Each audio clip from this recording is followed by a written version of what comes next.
I've got a good friend of mine. I've known this guy for quite a number of years. I have actually known him for a very long time. And when I realised that what he got into within the house thing, I thought to myself, wow.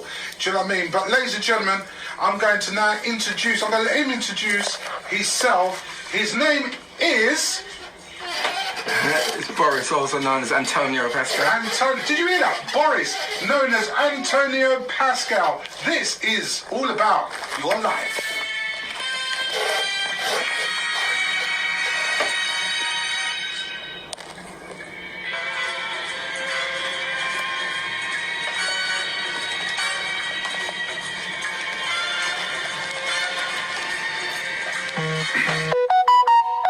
There you go. Boris. I know this gentleman as Boris. And now we're going to find out all about his life story of how did this young gentleman get to the stages he's in now, because he's actually now, to my belief, he's one of the biggest house DJs and promoters out there. Okay, so we're now going to start off, how did Boris get into the game? But first we're going to start and ask you, welcome to the industry street. I want to ask you first and foremost is, how did it all start from you as a young boy? I mean, what did you get into before you decided to take this big trip into the house world and doing you're all over the world, doing successful gigs? But we're not going to go to that right now.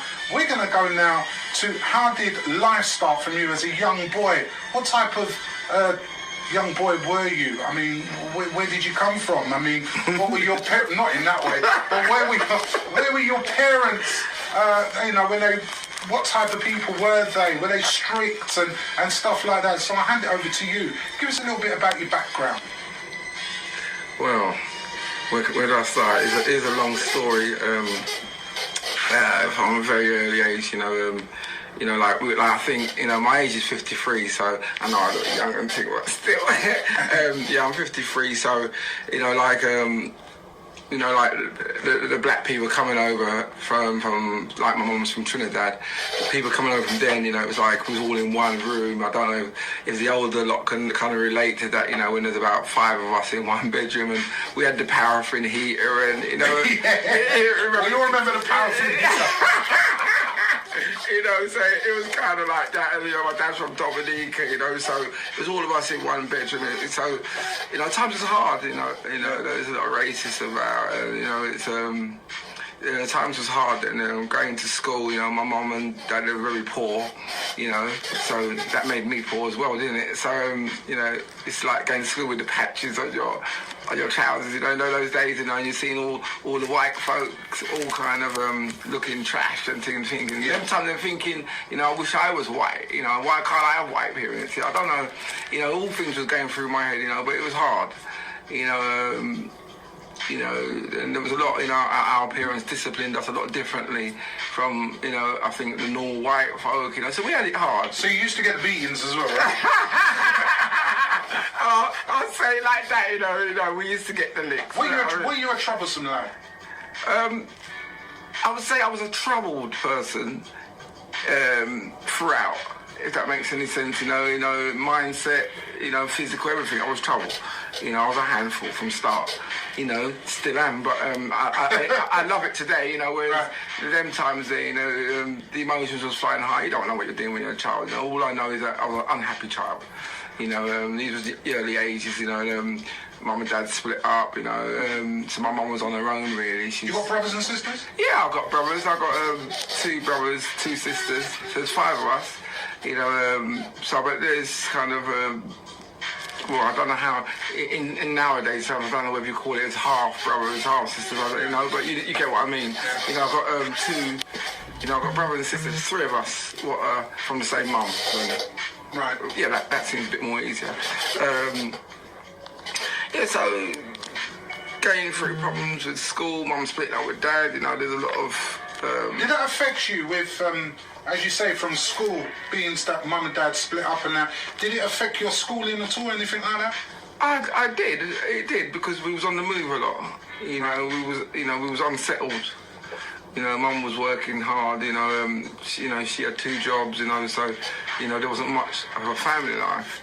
So we just tended to our own needs, you know. So when I did go to school, it was like, it's trouble, innit? I'm coming to school to start trouble. Were you a bully? Yeah, I was a bully, you know, but I was such a, well, there's no swearing on the... You went to you know, I was such a bully, but then again, you know, I was... You know, it was. I suppose it was attention. You know, I can look at it now and look at it as attention. You know, because when I get my head bust, I wasn't a bully no more. Well, were you one of the big boys in the school? Was I one of... Were you one of those boys that when people used to come to the school, if you had the day off, they were happy? Definitely. I was definitely one of those guys. Definitely, you know, and I knew the certain people, like-minded. You know, I knew those sort of people, and even they used to kind of be wary of me and stuff. So can we say that was a gang situation in at them days? Because obviously we've got our big gangs now. We've got the madness going on now. Yeah, but it's nothing like when back in our day. Was it, really? Definitely not. No, it wasn't. I'm a bit of a weirdo, you know, really. But then I thought, well, who isn't, you know? But yeah, so I suppose. So were you a bully? Yes, you know, right. But I was a one-man bandit bully. Yeah. You know, because I don't know what kind of bully that is. But I used to bully people on my own. I mean, I'm a bit too greedy to share the fun with anybody, you know. So I didn't need a gang to do that. You know, I was the one. I don't know what kind of bully that was, but I used to kind of terrorise the school. And I used to get enjoyment of doing this on my own, you know. Teachers as well? Oh yeah, I was getting the cane because them times the cane. The cane. Yeah. Oh yes. my God, that's a regular thing. That's every day it was the cane, you know. Every day until, you know, it's just, you know, the cane was just standard. You know, it wouldn't be right if I didn't get the cane. But as a big man now, do you regret those days from the schooling days? Is there anything you thought to yourself, you know what, I wish I had done that better within myself, with my schooling and anything like that? You know, people say they have regrets, but I haven't got no regrets because I am who I am today, and today, you know, I love myself today. So Well, you're successful today. Within my heart, yes, I am. You know, I do what I love. Yeah. You know, I don't really do things if I don't love it. You know, I don't want to bring the unhappiness. You know, so it sounds a bit selfish, but you know, let's have it right. You know, you got to have number one first. Then you know, you look about your family. Then, because if you're not right, nothing's right. Right.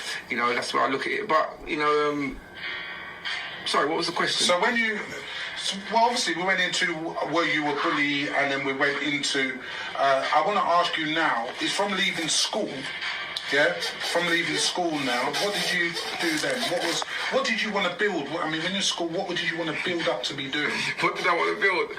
They used to hate me.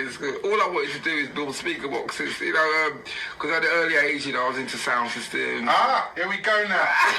Listen, ladies and gentlemen, here, Boris is now Antonio Pascal. No, not yet. Right? Not yet. But I'm saying, so the guy that plays all the house music right now, listen, this is what's going to shock you where this guy comes from. He comes from Sound Days. So anyways, you used to build your speaker boxes. Do you know what? We're cheating a bit because we missed out a big gap. You know, okay, cool. Okay, so in school, so you know, and sort of like from 6 years of age, you know, I was in children's homes and because mum couldn't cope.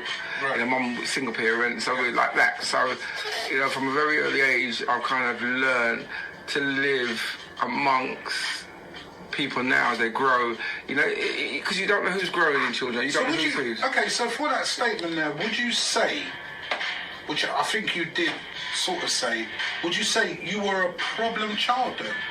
Yeah, through. That was me.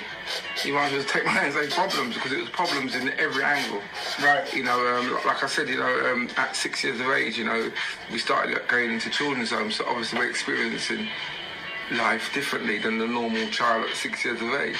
Right. You know, so we're in and out of children's homes. It was sad times then, you know, it was really, you know, sad for everything, you know. So, you know, you have to get hardened, you know. So as a child, I'm becoming hardened to life's, you know, what it's got to throw at me. You know? Yeah. I'm a survivor, really. So, you know, between me and my brother and sister, we're in and out children's home, split up, send us there, then it goes to secure units and things like that. So, was that because of your temper?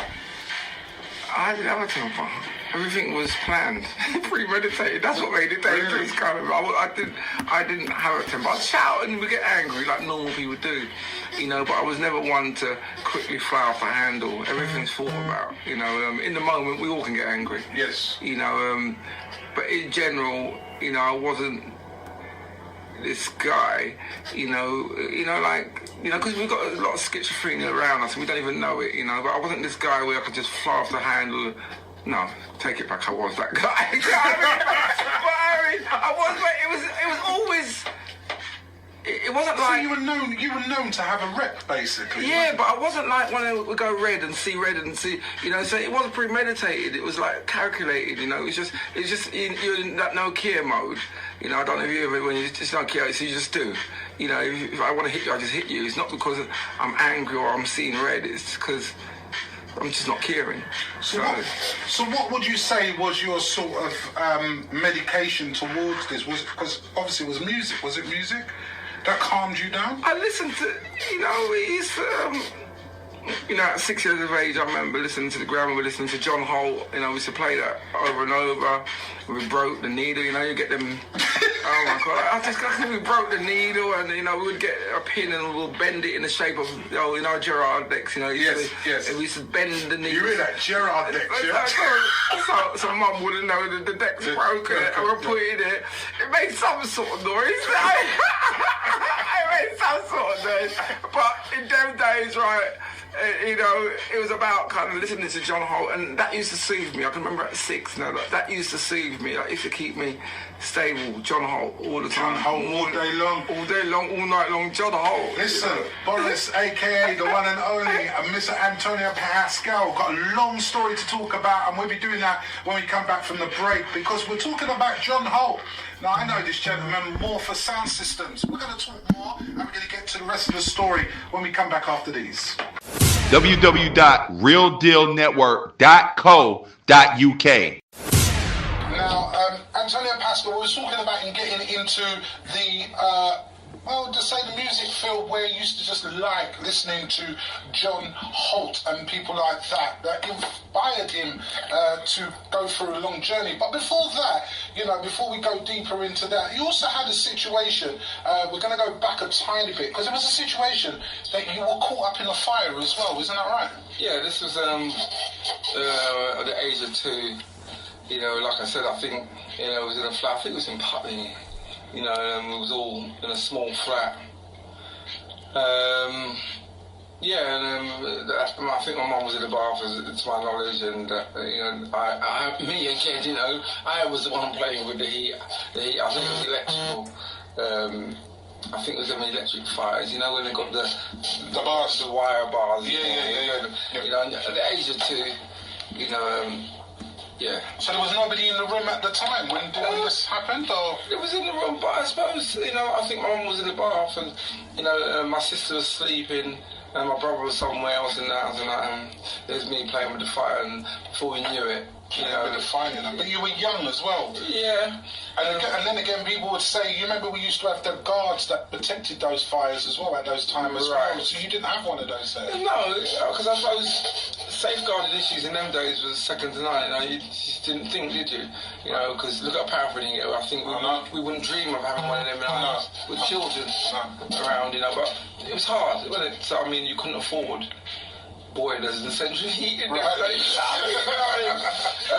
So at the end of the day, so I played with the fire and the house caught fire.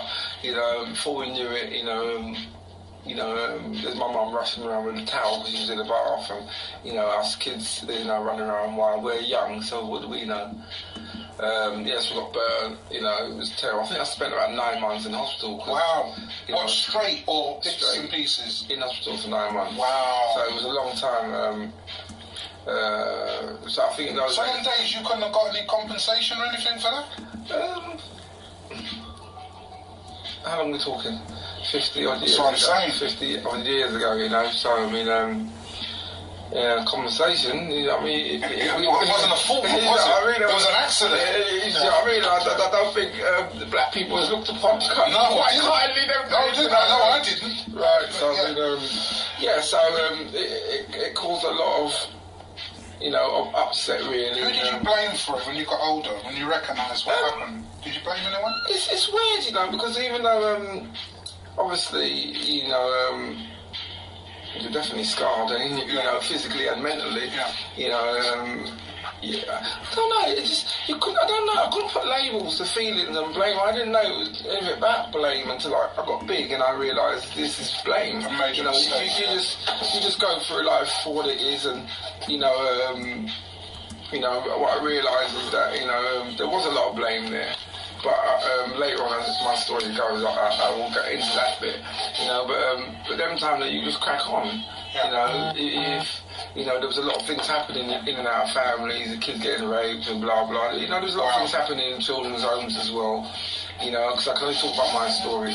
But a lot of things. What was it like in the children's home? So compared to where you were with mum and obviously dad's not around. How did that feel? In a different environment. It's quite crazy actually, because at that age, I thought, I'm free. You get clothes, because they give you pocket money, you get clothes, you don't walk with patches, and I'm out there in the real world now, I'm 6 and I'm rolling, man. You know what I mean? Yeah, it's true. They used to look after you, didn't they? Right, you're getting food, you don't get beats, you don't get licks no more. And with the white people, they'll be like, you don't get licks, So you think, well, not you, I should, let's draw that back to me, what I thought. This is the life, so I prefer. You didn't go to Luton House, did you? It rings a bell. I can't remember my memories that important, but no, I didn't. I went to Little Heath Lodge. I don't know. Okay. That was down. Rings a bell. Yeah, that's down Chadwell Heath, down Good Mayors. Right. I didn't go to Good Mayors. No. I went to Little Heath Lodge.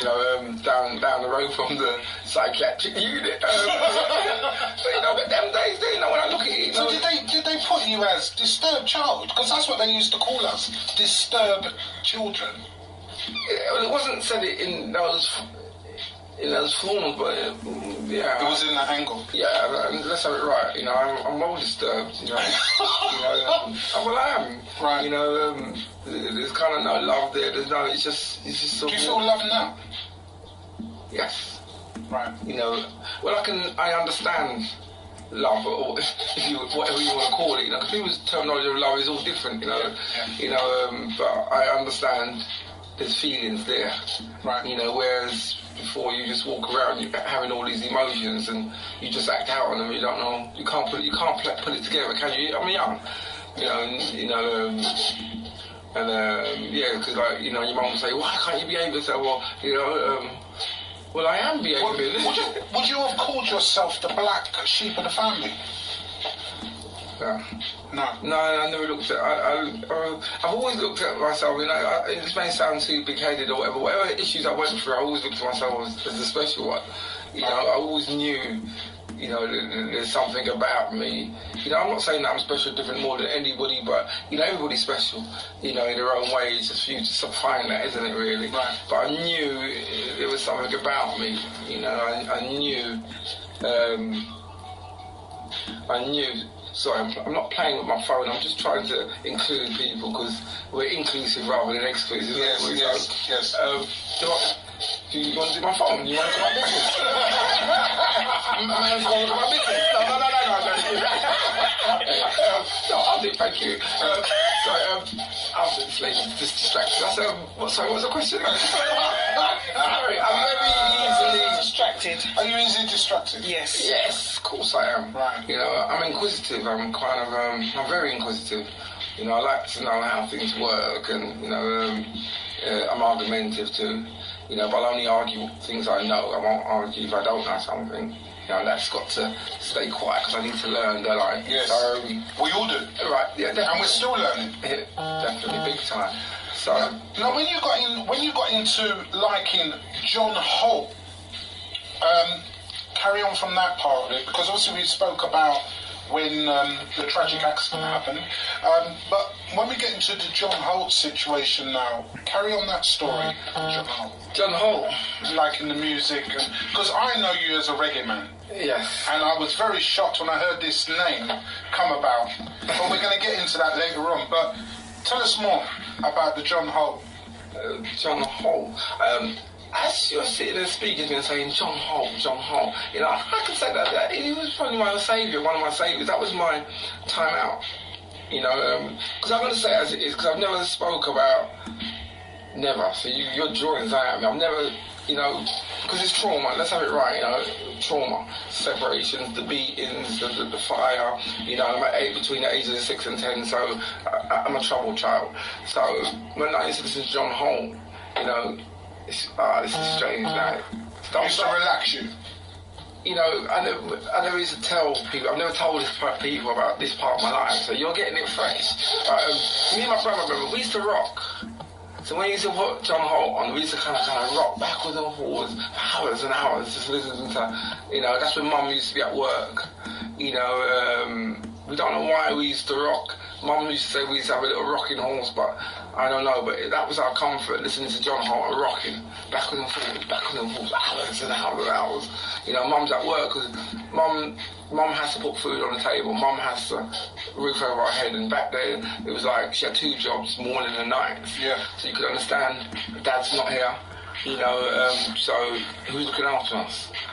You know, some people were looking, because we was never living alone. There's people upstairs, but they're not our people, you know, they're just looking on us, but, you know, we was left to our own devices. So talking about your dad's not around, do you know who he is? Yeah, I love my dad today. My dad. So you guys are close and all that? Very close. Right. You know, closer than ever. You know, my dad just needs to pick up that phone and I'm there, because he's a DJ too. Oh, really? Yeah, he's a DJ too. A well-known DJ? Would we know the name? He's well-known. It's called Manor Sounds. Okay. He plays clips. He's always in West London, Harrow Side Carnival. He still rams a pub. He's been playing it for 13 years. Wow. He's resident DJ, and they won't... And he rams it the same way. Every Friday and Sunday, he's there. Without them 13 years. Wow. He's changed management, everything. And he's still there. He's still there. He comes, if you buy that pub, you buy my dad. Right. Otherwise, you have Boris to deal with it. You know, it's so strange. You know, it's just one of those pubs where it's made for the old school generation. Older generation. That's what, it's Irish as well. Yeah. So you know, it's the Irish and the West Indian of like Dominique and St. Lucian. They all mixed there. That's the spot. That's the spot. You know, and my dad's made it like that. So if you get rid of him, you get rid of that trade. You know, when you get that party atmosphere, and you know, and these days it's nice to have an older lot in your place and everybody's well behaved. And anyway. So time going on now. So you obviously like John Holt. Was that the signs of you getting into the sound system days? I don't know, you know, because we always used to love it, you know. So it obviously that was the build-up, you know, because my dad used to play music at those ages as well.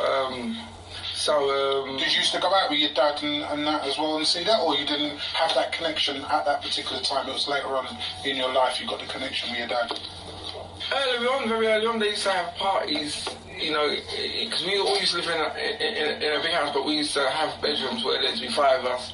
You know, there's a big 3-story house my uncle used to own, and we had our room. So when my uncles used to have parties and they used to get their grams out, you know, we used to have, you know we used to all jam, we used to listen to my dad's music then, you know.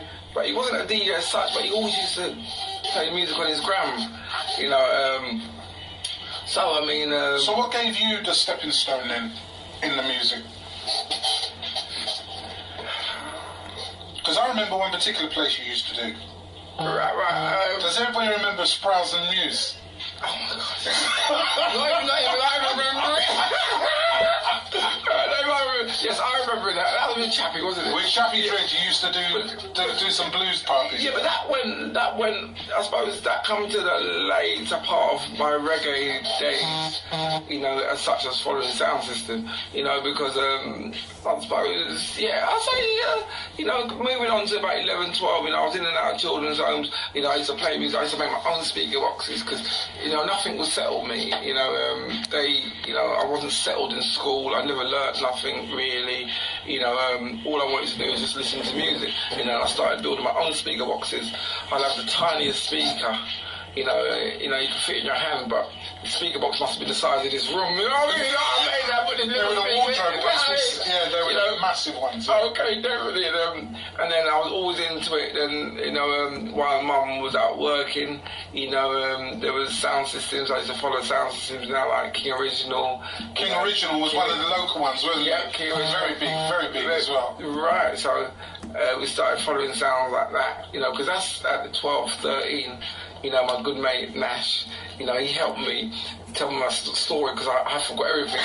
He had to ring him up. That's because you're in another world now with your music stuff. It is, but it's good, and it's good for me because it keeps me going. Right, I'm all about the here and now. The past is the past. A lot of people, even myself, you can get caught up in past and you can stay there. Yeah. And obviously, we know what that brings. And when you're locked in the past, it's frustrating, it's angry business, it's everything. Because me as a person, I'm always jumping in either it's the future or the past. The future kind of, you're scared of things and they ain't even happen. Then you jump back into the past and then the mix up. It's confusion, isn't it? Why don't we all get drunk now? But that's part of my story as well. So the sound system days was a part of your era as well. You were doing that for a little while, but you also became. That was your starting days of a promoter as well, wasn't it?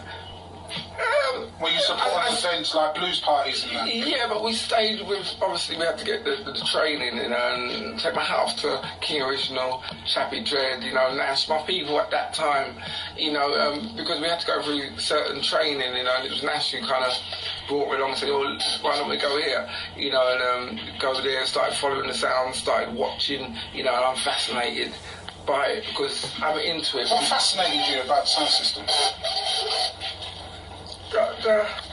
I think it's I'm a people's person, I'm definitely a people's person. Do you upset him? To my glory, and then it killed me and it saved my life at the same time. Let's just say, sound system, it kept my mind occupied. I loved it, I'll do anything for it, I'll die for it.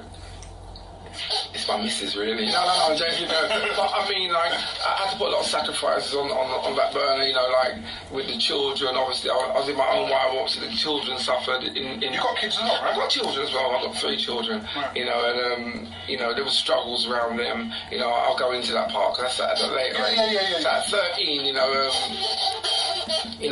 going following King Original and then moving on to Chappie Dread. I don't know if you know about Tough Link and go to the little sound of Mystic, and we used to go to all of them. And that's what inspired me. That's what kept me going.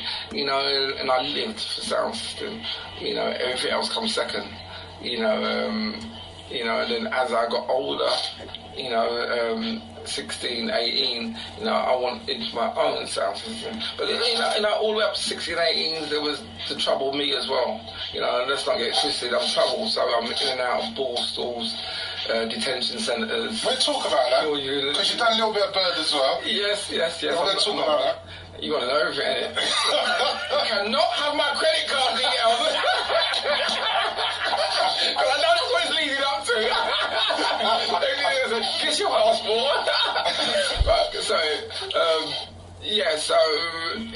There was a trouble era of me stealing, and I'm not ashamed of it today, and I'm not ashamed to talk about any part of my life because that was then, and I'm not doing it now. You're not doing it now. Right, so why should I carry the same feelings of then till now?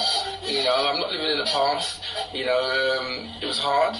I didn't have no money, and I wanted big things. So you felt you had to do what you did? I had to do what I had to do, to be where I am today. I had to go and steal for it, rob for it, sell drugs, whatever. So what do you feel, we'll get to the prisoner situation, so what do you feel about now, before we get into more of your story, with the youngsters now? Do you think that they're being influenced a lot by their mums and dads with what their past was like and what they grew up seeing? Would you put that to it at all? Do we have partly to blame? Because they always say that the issues with the youngsters now are from home, it starts from home. So what's your idea around that? It's very, you know, everybody's got entitled to their own opinion. Everybody's got their own belief. You know, we're unique individuals. So I have got my thoughts about it, and I believe, you know, a child, you know, we all play a part. You know, we all have influences. We play a part. Yes, I let my children down. You know, I have to take responsibility for my actions. You know, would you say you wasn't there for them? No, I wasn't. Right. You know, straight up. Do they grudge you for that? I think there's hurt there. Yes. You know, the children. You know, who did they look for? Their parents. You know, if we're not there, you know, there is going to be hurt, there is going to be grudge, there is going to be anger. The same as, you know, I'm a child. I understand now when my no fault. Well, I can't say no fruit, but the way of my life is now because, you know, when I heard my mum lie for the first time, that was my world shattered. If that makes any sense. I didn't think my mum lied. Right. You know, and imagine that. You know, was it a really big lie? It was a big. Well, it was just a lie. It was big to you, right? Yeah. You know, it was small. It was a petty lie. So does that mean that made you want to do the same thing and say I could get away with that because mum got away with it? No, but I just felt my world shattered because you wouldn't have expected your mum to lie. Right, and but now looking back at it, you know, we all lie. You know what I mean? So, you know, now it's nothing. But then, as a child, and you're and looking back and thinking that, you know, that's my mum's my God, my saviour. She's everything. You know, and to hear that lie, it was a letdown. You know, I can remember it up to now. You know, and not that I acted out on it or I'm using that as an excuse, but I'm just saying how I felt. Right. You know, mum lied. So mum's not this person I thought. You know, but I couldn't put it together and think this is, you know, I'm feeling sad or I'm feeling hurt. I just didn't know about feeling. So, okay then, mum lied. I've been through a lot. Put that to the back burner. But it was just a chance for me to say to myself, it was an excuse for myself, say, well, look, I can lie too. I could do bad things too. You know, mum's a liar. So, you know, it's like that. So going back to your kids really quickly, are they on the good straight and narrow? Are they good, or would you say there's been skirmishes or stuff and influence from a sense from you? Would you say that I don't know, your son takes after you or your daughter takes after you, or would you say no, thank God? I would say they have their own somebodies. You know, everybody's unique, and you know, I mean, I don't think they take after, but everybody goes through their own experiences. You know, like, and I think that we're all naughty, we're all bad in our own way. Some have to experience it and say, well, this is not for me. Then they find their own path. You know, and I think my children go through their own tribulations. It's different to me, different era, isn't it? Different. Yeah, totally, 100%. Different setting. So much harder now, much harder. Well, or would you say that's an excuse? Well, everybody thinks their journey is the hardest, don't they? You know, because I never turn around and say to my children, you don't know what it's like to be beaten with a fan belt of the car, you know, where you can't, because when I say licks, in nowadays terms, it's classed as abuse. Yeah. You know, my people go to jail. You can't do it no more. I'm just saying that as it is. No, it's facts. Right. It's facts. You know, it's abuse. But now... So we've been getting abused for many years. Many years. So I look at our children now, and they don't go through that part. They don't go through that part. We're going to come back after the break, because I'm going to talk to him, Mr. Antonio Pascal, about his prison life and stuff like that, yeah? We're going there. Don't forget, this is all about the good, the bad, and the ugly. We'll be back after this, but there's some nice stories as well about Antonio. That he can shine like a beacon right now, because his success, it gets even bigger. But we'll be back after this. As you say, it's the good, bad, and ugly. It's the Industry Street, myself, Peter Terry. www.realdealnetwork.co.uk. Joined us, I'm in discussion, it's the Industry Street, and we talk to people who I think deserve a mark about their life story, well, in the music business, in the industry, because it is called the Industry Street, and we're talking about his life story now. He's got to the stage where he's told us he's got kids, and there's been some regrets, and I don't know if they're tight or whatever, but he's got a son, he's got 2 daughters, and the story goes on, because it got to the dark side now, because you've done some bird as well as ball stall, children's zones. You end up going into the slam. Is that right? The slam? What's that? Prison. All right. Okay. The slam. The door slam is behind you. Okay, the So slam. is that right? I mean, if I'm wrong, tell me. Is that No, right? it's entirely right. The slam. But okay, the slam. Yeah, I didn't do too long in prison because I found out very early that is definitely not me. But even though it was part of my experience, What was the experience? Tell us. Tell us. Well, my experience was, it's like in that frame of mind, because I'm just so grateful today that I can understand and put things together. So in that frame of mind, going to prison, of course there's fear, but the not caring mode overrid the fear, if that makes any sense. So I don't care. So it didn't bother you at the time? No, so do what you want to do with me. Do what you need to do. You know what I mean? I'll make a life in there. I'm a survivor. What can you do to me? I've been in children's homes, and at an early age, I've been taken away from family. And they're like prison anyway, aren't they? Yeah. So you got to think about it. You were taken away at an early age from 6 from your family. So going to prison, I'm at home. I'm with my people, because all the people in children's homes. Hello, mate. And we just moved on to the next boarding school. It's another building, just another building. Where you know everyone.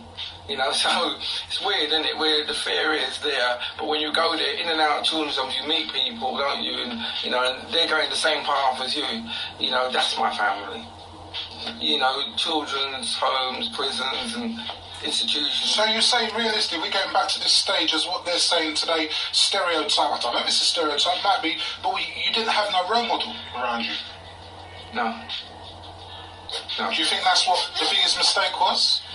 It's not the biggest mistake, because your mindset is there, role models, I'd listen to the positives, whether I took it on board or not, I don't know, but there wasn't no role model with me, but at the same time, you do what you do, there's nobody there, you're your own boss. Yeah. My mum's too busy, my mum couldn't, Couldn't cope? Well, not in the sense of couldn't cope, but she could, let's have it right, we've all got choices. But to put a roof over our head, feed us, and to kind of give us a life, she had to work. Our people are workers, they're grafters, and she's on her own. Right. So, I'll take my house to my mum, she's a soldier, proper soldier. She had to work, so there was a roof and there was food there. I won't play with her, trust you. Do you know what I mean? And to support 3 children. Yeah. And have That's a lot. And for one person back in the day, she had to have 2 jobs. So did you go into prison for stupidity, or why did you go to prison? Of course it was stupidity. What did you do wrong? Burglary, shoplifting. I had the attitude of, I don't pay for nothing. I had the attitude of big people are idiots, because why are you paying for things when you can just take it? And I really believed in that. Right. But it's good, because that kind of thinking, because there's some, because a lot of children do that today. Yeah. They feel that way today as well. Right. So I can go back on my lifestyle, and when I'm looking at the youths today, I can see me. But it's obviously different time, different people, different experience. But it's more of a survival today, though. But I look at them and say, I understand. So let me put you on the spot now. So if your son or your daughter come back to you and said, look, Dad, I did break in that house, yeah, Dad. And what? And I'm going to go to prison for it. So what? What's the deal? What would be your reaction towards your son? Really?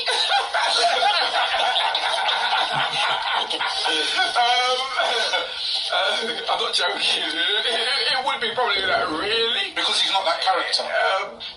Well, Well, it could be anybody's character. You can be what you want to be, innit? But I mean, I just took them words. I didn't literally take them words, but I say, you know, they can do stupid things just along them same lines. Right. You know, because like I said, I'm not here to tell you their lines. No. So I will just say I'm not literally taking what you said word for word, but you know, I'm comparing the stupid things they have done to that. Yeah. You know. And what can I say? You know, like I said, you know, I'm going to be totally honest. You know, because you know, I wasn't a good parent. You know, because I only do what I know. Will that be selfish? Being selfish at the time. Very, very selfish. Do you regret that selfishness? So know that your kids are at an age now that way they can look, where some of them will just look and say, and what? So you're my father? Who cares? You didn't do nothing for me. Wouldn't that hurt you if your son or daughter ever come and said that to you? It hurts, but like I said to you, you know, I'm going to be honest, I'm not going to lie and polish it up. You know, people might say, Jesus Christ, it's wicked, it's this, it's that. But, hey, what? It's all about how I feel, isn't it? You know, and I would say, I haven't got no regrets. The reason why I say it like that is because I said I don't live in that time warp. Right. And I'm not looking at spilt milk, and I'm not, but I have to visit it, you know, but I don't have to live it.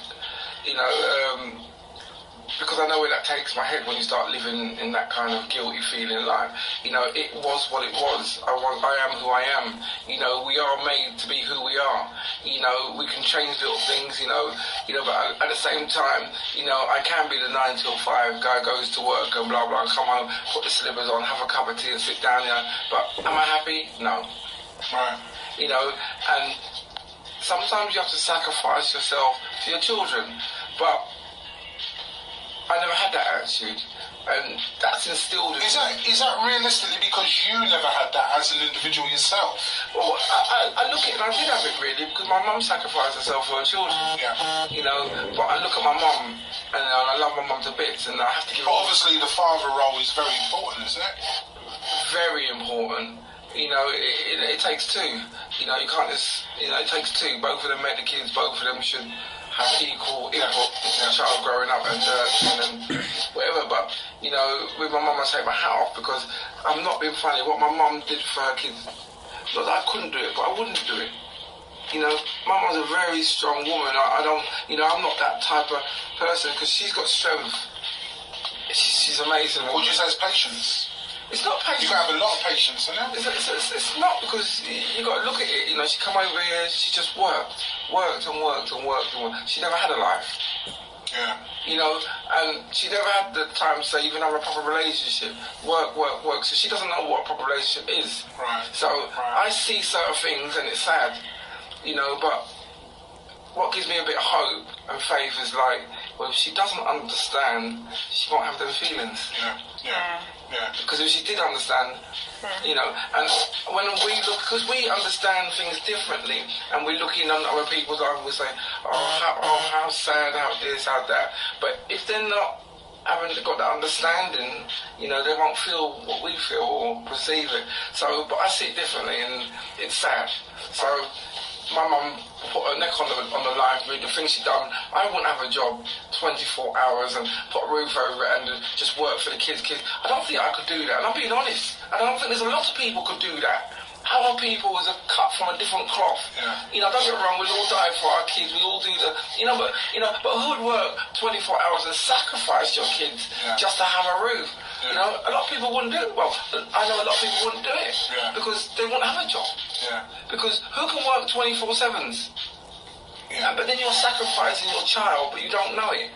In other ways, you know, that love, but Neve's growing up now, she loves us to bits, but this is all she knows. That's all she knows. But what else can she show us? Yeah. You know, so, but then I love my mum, I give her that love. I ain't leaving my mum an inch. You know what I mean? You're typing. And I'm being that, a woman couldn't come into my life and step over my mum. You're mad. Yeah. Because I'm not being funny, I got love there, a woman's got love, but hey, what? We split up. We split up. We come and we go. And your mum's been through you thick and thin. My mum would never throw me out of her house. Right. You know, so. So would you say you're a favourite? You're a favourite? You know what? I don't know. I've got a different character. I'm a madman, innit? You know what I mean? I'm a madman. So, whereas my brother and sister, they're different. So I would be seen as the favourite. But my mum, if I ask for £10, my mum will give me £10. If my brother asks for that, he'll get it. My sister will get it. So it's split. So it's equal opportunity. Equal, but I will seem like the favourite. Because I'm a madman and I do mad things and, you know, there's a character about me, you know, and I make my mum laugh. You know, I make her laugh and we laugh and, you know, I do mad things. I mean, mad things, you know, like, you know, jokey-wise, you know, whereas, you know, where did you get this boy from, her friend? Where did you get this madman from, you know, I do mad things, so. So you came out of prison, a little bit of regret there for that, yeah, obviously, because it wasn't the path you wanted to go into, but you did still get in a little bit of that path, isn't it? Because the drug situation came into account. I came out of prison, it was early ages of the 20s. I was 20, between 20 and 22 or something like that. You know, I was just smoking the weed. You know what they say, come from the south there. You smoke the weed, you don't smoke the seed. You know, the seed will turn you mad. Yeah.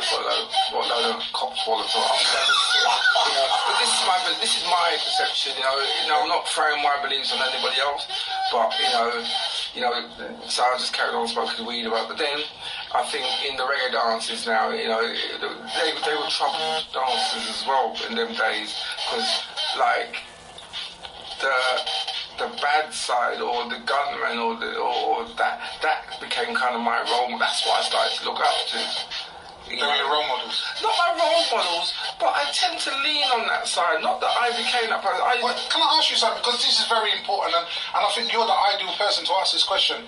Was also TV a part of the influence of that, where you used to see a lot of violence on TV or anything like that? No, TV never had no influence whatsoever. You know, don't get me wrong, we all like TV, you know, but, you know... so when you see things like Shotters, or you'd see, you know... That was watered down. When I see Shotters, it's watered down to real life, you know, it's just showing you... You know, Shotters was good, you know, it's a good example, you know, but obviously it's TV, isn't it? You know, but when you're living this real life, it's a lot harder than that. Yeah. You know, it's real. Whereas Shotters is, you know, it's got a lot of truth to it. You know, but it goes a lot darker than that, doesn't it? So about the things like the crane? People, it's been along them lines, you know, because I'm not that guy where I am violent. I'll defend myself if it's put on me, you know, but I'd more walk away from it. I'm a little... I want to swear there, but it's the W word. Yeah. You know what I mean? I'm more like the one to be running away from a fight rather than to be engaged in it. But if my back's up against the wall, you've got to do what you've got to do, isn't it? Yeah. You know, but I'm the one to kind of run away. You know, you could quite easily slap me and, you know, I'm quite easily could walk away because I know... You know, I'm a thinker, like I said to you. I know the people around me. I know who's around me. I know there's a lot of people. And sometimes I'm a DJ, I'm a promoter. You have to think, you know, my neck, my face is on the line. Yeah, you recognise. People don't need to look for me. Yeah. You don't need to phone them and say, where is he? Yeah, because they will see you on the next big gig. You know, because I'm everywhere, you know. Whether I'm playing there or not, I'm there. You know, I've got some... So, you know, so I have to watch it. I have to watch how I talk. So going back to that, so obviously you got into the drugs bit a little bit, and obviously, you know, time went on with that. What's that experience like? Quick money? For drugs? Yeah. I love drugs. You know, and I can even say that now, you know, I love drugs, but I don't like the consequences. You know, that makes any sense. Yes, definitely. You know, but now... It can come on top at any time, either from the police or from a riot. Of course, yeah. I'm talking about then, I'm not talking about now. Yeah. You know, you're not into it. Right, I'm not into it now, but I mean, like... So that was just a quick survival. It wasn't a quick survival, but remember at that time, 21, I'm groomed for this hardened world. Yeah. So I'm groomed for it from a very early age. You know, I've been in children's homes, I'm born, so nothing phases me. You know, when I see bad man, I see all of this, it doesn't faze me. It's not that I want to be like them. I never had that. I say, oh, look at that man, he's got a gun or he's shot. I want to be like that. It was never like that. Yeah. But it was always been around me. You know, because I was growing that way. So they've always gone to school with me. You know, it's just a way of life, isn't it? And you're a likeable character as well, aren't you? Yeah. And then I'm the Joker. So obviously now we're talking about jealousy situations. Do you notice that in your field at all? A lot? All day long. People jealous about you? All day long. And what do you think they're jealous about? Your success? Do you know what? Like I said, because we haven't even got to the part of your success right now. We've got to the stage. Have we finished with the drugs? Just enough of the drugs. Right. So you want to go into it, or you want to? Yeah. Oh, because we haven't gone into that yet. That's right. That's why I'm waiting for you to tell me. Your show is a bit longer today. I'm gonna give you just a quick bit. Yeah, because there is a lot to cover, isn't there? Yeah, go on. Do you know what I mean? The drug situation. So coming out of jail, 21, there was this gun scene going around in the reggae days. These little cliques, as I would say, because they are little compared to now. Yeah. When you see these 2-3 gunmen now, they've got gangs of 30. Yeah. It's a bit different. Yeah. But he's been 2 or 3 bad men, a so-called bad man, going around robbing the dances and blah blah. And I was with all the sounds playing, building my own thing up, and I play music now. I'm a DJ, I'm doing my thing. People. Certain bad man come around and rob the dance. I got robbed, and then it came to the stage of me. I'm only smoking weed and drinking drink. I used to hate it. I used to do it. Is that a pop star? It's just a big part of. That's right, pop star. It's okay. And I say, I got quickly run it by people. When people say, yeah, I love smoking, or and they smoke cigarettes, and I say, you don't love it. They go, well, just to look good. I don't. We all can say it, right? The first cigarette we took, you coughed your lungs out. It was horrible. Some people say never again. And you trained yourself. You hated it at first, but you trained your mind to like it. To like it. So that means, right? This is for me. I train my mind to like it. That just shows me how much I love myself. Putting something in my body, coughing my lungs out. I hate the smoke. I was exactly the same. I hate cigarettes now. Yeah. But before I used to get into it, and I used to just a pop style. And then my uncle used to sell, and I used to get it free. Yeah. So I thought I'd look a big man by just smoking it. Yeah. And then one day I said, I don't need this, and I just stopped. Yeah. And that's for real. Yeah. Do you understand? Just to follow fashion, as Juliet said. Just to follow fashion. So carry on anyway, B. Right, so hi Julia. So I trained myself to like this stuff, and I didn't really like it. I didn't like drink. I only like Baileys a bit because I like the smoothness of Baileys. I hate it. It was just about the buzz. Yeah. This is what I had to do to get to the buzz. So we're talking about the brandy drinkers and all stuff like that. Yeah. And I look at it, we all used to drink Tennants, didn't you, and Special Brew? At one stage, you wouldn't catch me with a can of it, but I used to drink it, right? Because it used to get you out of it quick, and I just want to get to that point of ability. So a buzz. Right, because what I know today is because I didn't love the way I felt. Right. That's what I know today. But we'll get to that. More shall be revealed. Right, that's my favourite word. Now, more shall be revealed. Right, in anything we do, good or bad, more will be revealed. Right, so, at the stage of me drinking and going to the dances and then getting robbed and all that, then I picked up a gun, this big stupid gun I had. It was a sawn off kind of. It was so big. But back in the days we used to have record boxes, and I don't know if you could imagine a long record box what could fit a gun in it. A sawn off gun in it. That's how big. I remember the record boxes. I had a big gun though in it. Shit. I think we forgot to saw off the end of it. So was that for protection? That was to protect me. I said that nobody's going to do this, but I got, that mindset. But really and truly, I am a W sort of thing. So I don't know where I'm going with this thing. I don't know where I'm going with this thing. I'm going to wait to point here. I'm going to fall over. So I've got this record box, and the end of your bed, and the width of your bed, that's how long these record boxes, back in the day when you used to carry yourself.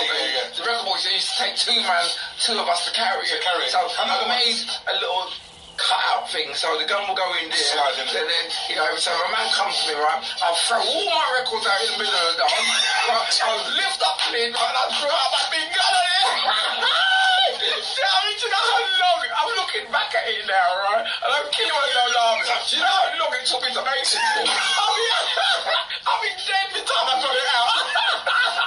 Wow. The man would have robbed the place, gone home and everything. I'm still trying to get my shit out.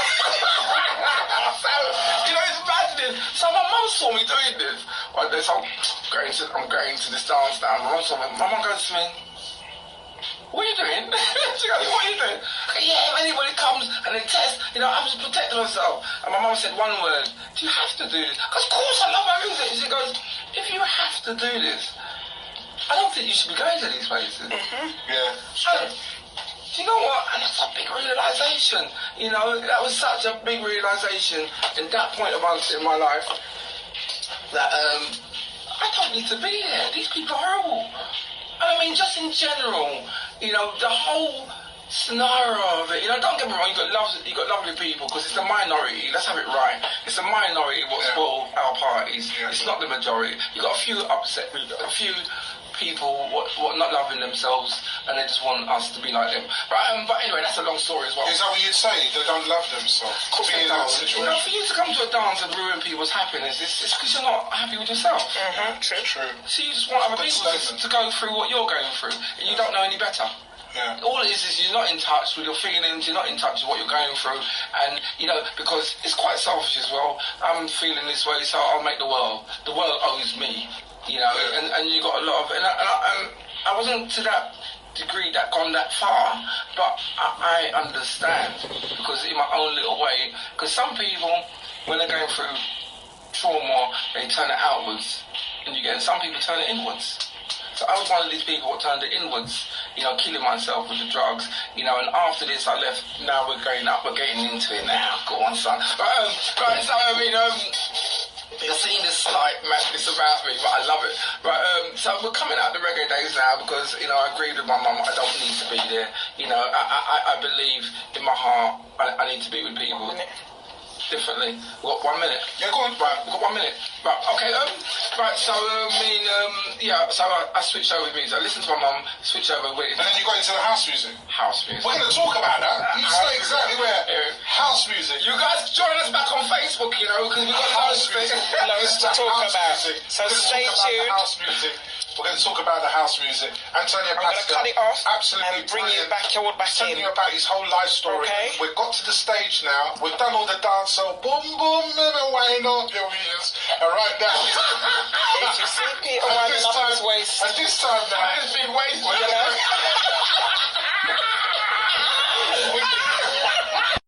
www.realdealnetwork.co.uk.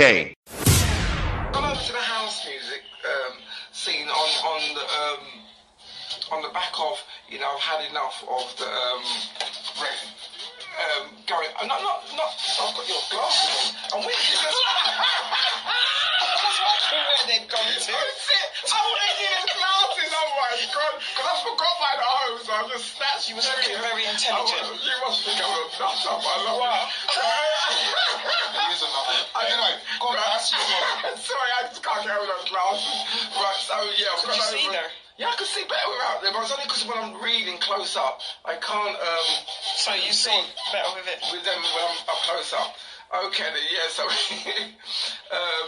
yeah, coming out of the reggae music, it wasn't.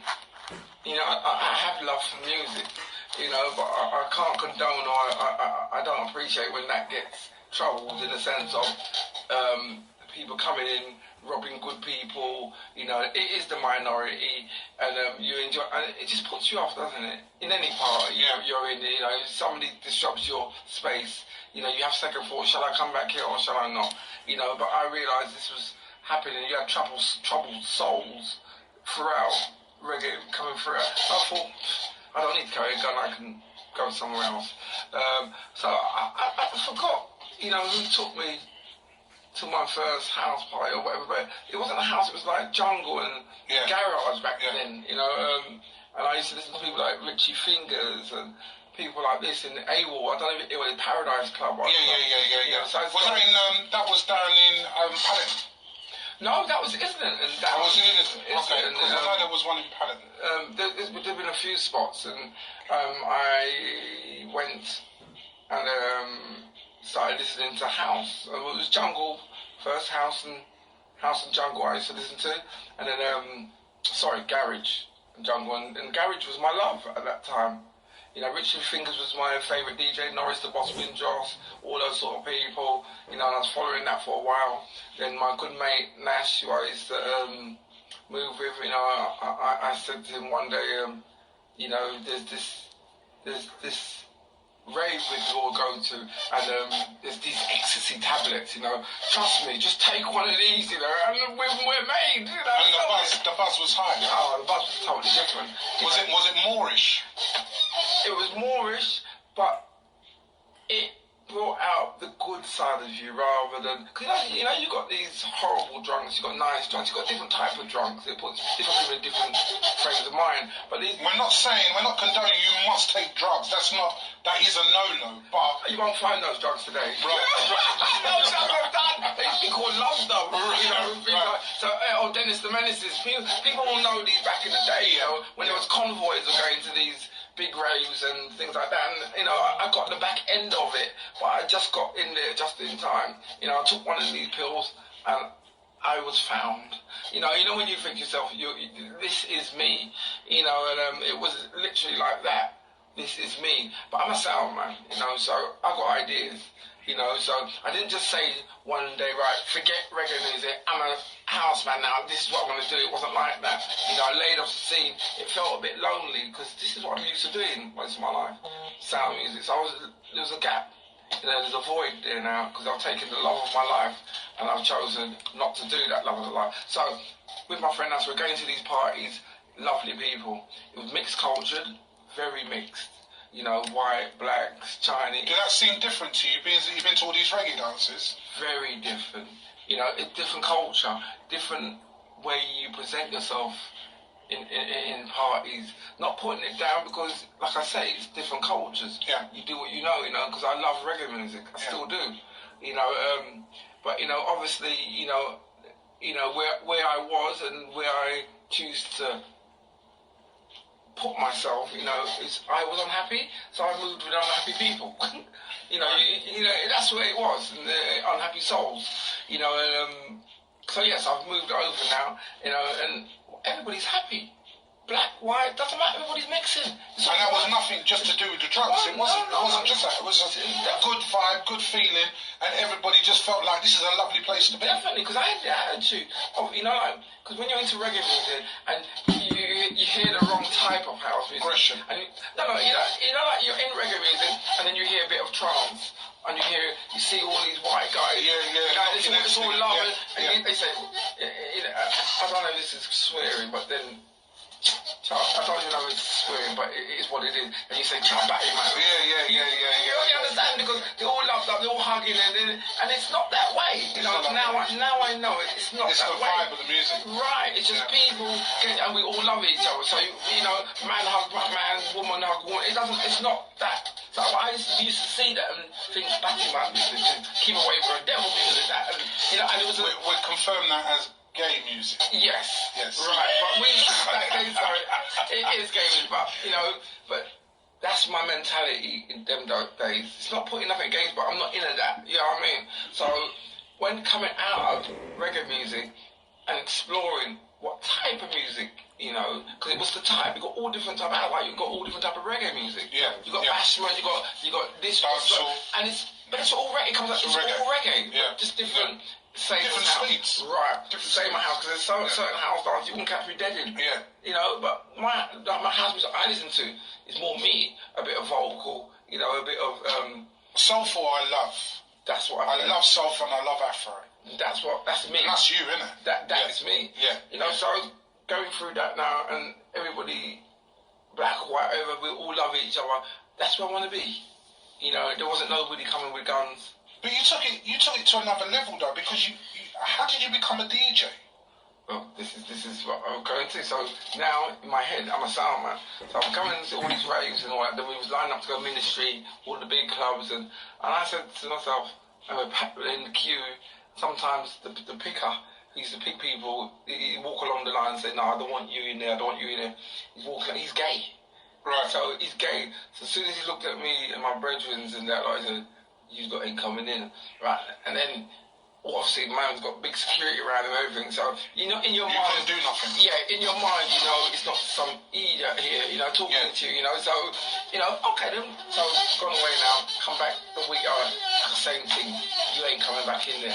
And somebody says, it's the way you're dressed, it's the way you look, it's the way you don't come in and split up, come in the ones and come on your own or come with a girl, or so I did that. I got into ministry. Because a group of guys together, it's a no-no, because they think that they're going to come in and cause trouble. Right. But if there's like, the oldest trick in the book is to like come in maybe 1, 2 together, or one to right. Don't all go in as a group. Right. Yeah. So I got in there and everything, right? Started to like the music, different cultures. My mind's opening, because I'm open-minded. I didn't know at that time, but it's opening. So I'm looking at things differently now. And I said to myself, I don't want to pay to come in these clubs no more. So that's my attitude. But the only way to do that is like, if your name. Because they were expensive, weren't they? They're not cheap raves. They're like 25 a guy. Easy. Compared to the regular. Easy. Definitely at that Easy. time. And no one would butt an eyelid because they know, and they were still like reggae dances going on till like 6, 7 in the morning or even later. And 25. And then £50 for your eating. And then obviously one of your clubs that we would get onto later on, like Aquarium, would close at 7 and then reopen again for the daytime session. Of course. Isn't it? Definitely. So that was crazy. Romantic. Crazy. So anyway, Karen. We go in that, and so we're going in, and I said to myself, I want to be part of this. So I want to be part of this. I like it. I want to be part of this big empire. So I got the sound system. I follow a promotion called Happy Days. Timmy Ram Jam and them lot. That's where I first started really. I had to have people around me, and then it used to be Gas Club. Gas Club, and then we had Crazy Mondays, but I'll go on to that in a minute. Crazy Mondays, trust me, that name, it says it all. And it was on a Monday, wasn't it? It was on a Monday. It started at 7 o'clock in the morning in a house, my house. But I'll tell you that. My house is your house, right? And it was crazy, we did, there was crazy people what used to come to these places. But crazy in a good way. Crazy in a good way. I see so-called gunmen, bad man. We'll still go there. But when they come in here, we're all one. Yeah. There's no badness. There's nobody bringing their gun. When we go into these sort of places, because you didn't need to. There's no warfare. There was none of this. It was just nice. In them days, it was nice. Yeah. I think this was so-called bad man's escapism. Because everybody just wants to go out and have a bit of peace. Even the bad people do. Yes. I'm telling you. Yes. It's just who they meet along the way. But we're all going out for one reason, and that's have a good... You're okay. Right, let's have a good time and be yourself. So, we used to go ministry in all places, loved it, how we got into it. I got my sound system. I used to pester the promoters. I'll do your sound system cheaper than you. One more person. I've got a break one. So you were undercutting? Yeah. Right. I got sound. He did it. So if you realise you weren't there for long, Antonio Pascal got in there. I will take your job. Yeah. I don't blame you, would, It is what it is, and that's the way it was, So what's that outside of a Heat Dog world? No. Would you step on people's toes to get where you want to be? Because you've just said that. That's not stepping on people's toes, because they're hiring it from a normal sound system place. Right. Which is charging them crazy money. Right, and that sound system they ain't DJs, that's their business. Right. But my business is I want to be a DJ, but that's the only way in the door. I don't know how to be, I don't know. But at that time there, I had to be part of it, so I didn't really know. So you would step on someone's toes to get there then, wouldn't you? No. You wouldn't? I don't know who you are. If I walk into a club and I hear the music and I say, I'll supply you the sound, I don't know who you are. Okay. So it's not like, you're my brother, you're doing the thing and I'm trying to muscle my way. I don't know who you are, and I particularly don't want to know. But I know, I have a sound system for rent, and I want to get involved in this. Right. So as a promoter, I'll say to you, whatever you're getting it for, I'll beat that price. Beat that price, yeah. Right, and then to give me my break, then I started doing it, then started going out, then Crazy Mondays was born. From a result of Gas Club, going there raving at 6 in the morning, everybody used to go to each other's houses after Gas Club, and everybody used to play tapes. Remember the tape? It wasn't next, because it wasn't next. I'm like, everybody's to play tape. You know what I mean? Because, you know, everybody's, and they just sit around there, everybody, we all sit in the house, take drugs, get off our nuts and chat shit. You know, that's the way it was. But it was happy. Did you get depressed over taking drugs though? Did you suffer any depression for that? I was always depressed, but I just didn't know it. You know, I was always depressed. I was always unhappy, but you just don't know it. It's just that I was building something. You know, because remember, I'm already smoking weed. I'm already blocking out the feelings. You know, so remember, I'm coming from the age of 6 of being an expert feelings blocker. You know, because if you're taken away from the age of 6.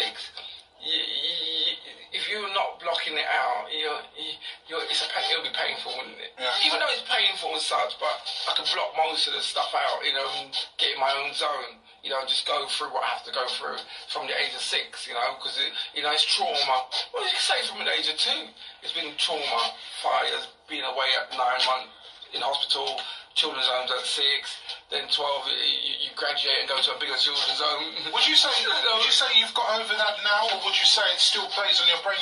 When you have time on your own, you do reflect back and say, I'm still suffering inside. Would you say that? I wouldn't class it as suffering, but I class it as part of me. Yeah. It's me. Yeah. It's who I am today, you know, and I've got no regrets. From the children's home, what I've learned, you know, because I'm in a better place today. Right. So, and as I get older, it gets better, you know, and the main thing is I accept, you know, the fight against me, because that's all it was. I was fighting me. Fighting yourself. But and your inner feelings. Yeah. Yeah. That fight's done. So that fight is done many years ago, you know, when I surrendered to myself, you know, I'm going a bit deep now, you know, when I surrendered to myself, realising that, you know, I hate this, you see, pointing fingers, you done this, you done that, and, you know, but when you're, at the end of the day, you close the door, you're left with yourself, you know, and, you know, big realisation, shit, I've been fighting myself all these years, I've been doing this for me, you know what I mean, and then blaming you know, because, you know, this show's hard. You know, and there was a lot of fear, you know, because, you know, you think, wow, he's a DJ, he does this, he goes on the mic, you know, but that's part of me. But putting me on the spot like this is very fearful, but it's easy now, I'm comfortable now. I was scared, you know. You were scared when you came in? Very scared. Yeah, because you didn't know how the interview was going to go. You thought you'd have to be saying absolutely everything and guiding me in but obviously it's real bad common sense, really. Yeah, but then when you look at the truth of the matter of that's just... You know, you're somebody outside of me. The studio is somebody outside of me. You know, the real factors of it. You know, I'm scared to talk about me. Yes. That's the bottom line. Yes. I have to look at things like that. Yes. You know, I have to look at the things we don't look at. You know, and then, you know, because I can't keep on walking around in life blaming or looking at you or how good you are, you know, because every time I'm thinking about someone or you, or you're taking the focus off yourself. 100%. You know, so I've got to keep focus on me. How do I feel about it? How, you know, what was my part in everything? Everything I do in my life, I have a part. Well, your journey is very long because right now it's like the sun is shining. It is. Because right now I've got to the stage now with obviously getting to know about house music. First, before we get deeper into it, I would love to know who taught you to mix. Me? That's a random me. That's a random time. I can't even do it properly now. Would you say? I need to ask you a question, and I know you're going to say you don't because I don't think you do. What? Do you sync? No. I do think you do. I use CDs. Right. You can only sync when you use controllers. Yeah, them gadgets where you I'm not that advanced. He's still using. Listen, this guy. He can have any controller in the world, but he still uses CD. You will never stop using the CD. People must have said to you, they must have said to you, B, why don't you get a controller? Or a laptop? Why won't you do that? I'm one of these diehard. I've still got the old school stuff about me. You know, CDs. You know, it's not laziness, but you know, when I open my box, and you realise you've got to put that all on the laptop. Yes, that as well. But I open my box and like my box is like my CD box is nearly the size of my record box. You know, and when you see, it's massive. So if you see 6 CDs in one section and 6, so I'm looking at 12 CDs.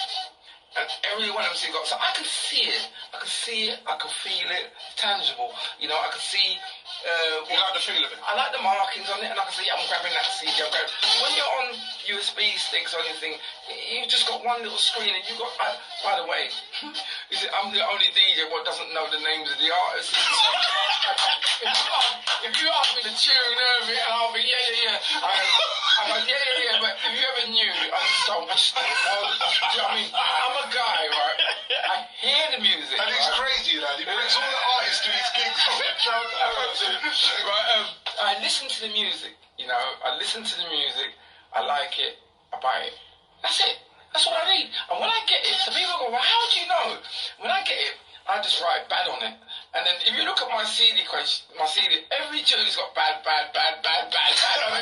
To say that that's a bad tune to play. Right, a bad tune, right. They go, how do you know? I just don't know. You just get, you know, sometimes I don't know. I think a lot of DJs. Sometimes I don't know. A lot of DJs. There's so many out there. I just put a CD in, right, and I go for it. Hope for the best. And no, because I know that everything's got bad. I've got a certain style, so I know, you know, I've got a certain style, so I know that every tune is going to be bad on that. I know every tune, so it doesn't matter.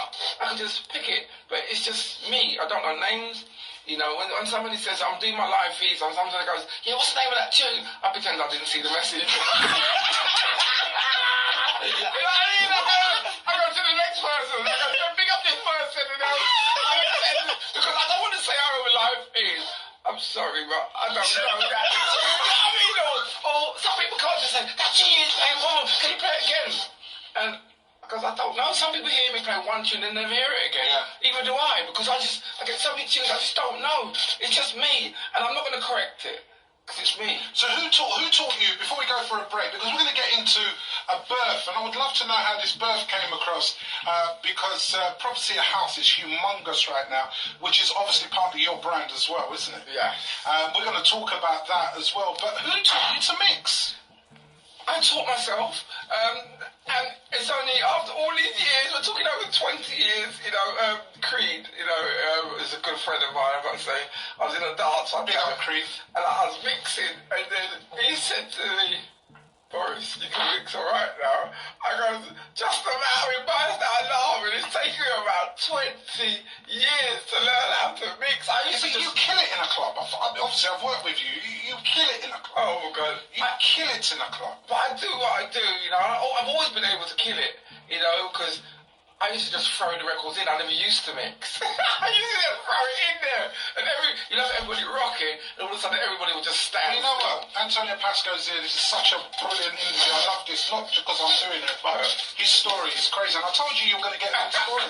But listen, when we come back, we need to know the birth of course, Prophecy House, which is his brand as well, and it is all over the world. And basically, he's also on the underground with he's in one of the big promotions right now on our side, which I know we're influenced from going to his events, which is of course is Coco White. He's there this year as well, and we're going to talk more about that. But we're going to talk about how did he get into the nightclubs. How did he manage to start up his own brand that is so humongous that now I say those exact words, Prophecy of House, you know exactly who's on the other end of the microphone. Well, the opposite side, obviously. But we'll be back in a moment. Stay there. www.realdealnetwork.co.uk. Really inspiring I'm sure to people out there to look at this guy who right now is flying the flag. I'm not talking about British Airways, even though he gets on a lot of the flights. But we're talking about now. Let's go into the club scene now. So you did one gig. You got a little allow in there and you blew it apart. Obviously, Creed telling you that you're good at mix, that gave you the influence to believe I'm really good at mixing. So why don't I take this as an opportunity to make some dough out of it? Is that how it went, Pash? It was everything. It was holistically, really. You know, looking at my life, what I like, and it's just I love music. Yeah. You know, and from reggae to garage, and to house now, I think this is where I stop. I don't think it'll go any. I'm getting a bit old now, so I think it stops at house music, and house is my love, and I've found this other Afro house stuff I'm doing now. So are we at now, or are we still? Yeah, we're in the clubs now. Are we? We're in the clubs. Oh, cool, we got there quick. Okay, because I still got to follow it. So I mean, So right now, in the here and now, Well, I think we did skip, because I'm going to run through it, because we did skip a bit, with the drug scene of that. Well, that comes with it, with the house. That came hand in hand with the... Well, you done Happy House, didn't you? Happy Mondays? We did Crazy Mondays, where we brought that to houses. I had partners involved. It was all good, That's when we was all kind of taking pills, and the cocaine came into it. We were all having a sniff, drinking, boozing, and everything, and then somebody introduced me to crack cocaine, but at that level of playing here, everywhere, there's a lot of business going on. We're making loads of money. So when you're making, we're talking crack, are you talking you dabbled into the crack cocaine on the selling it and that sort of stuff, or are you saying to yourself, I tried it as a user?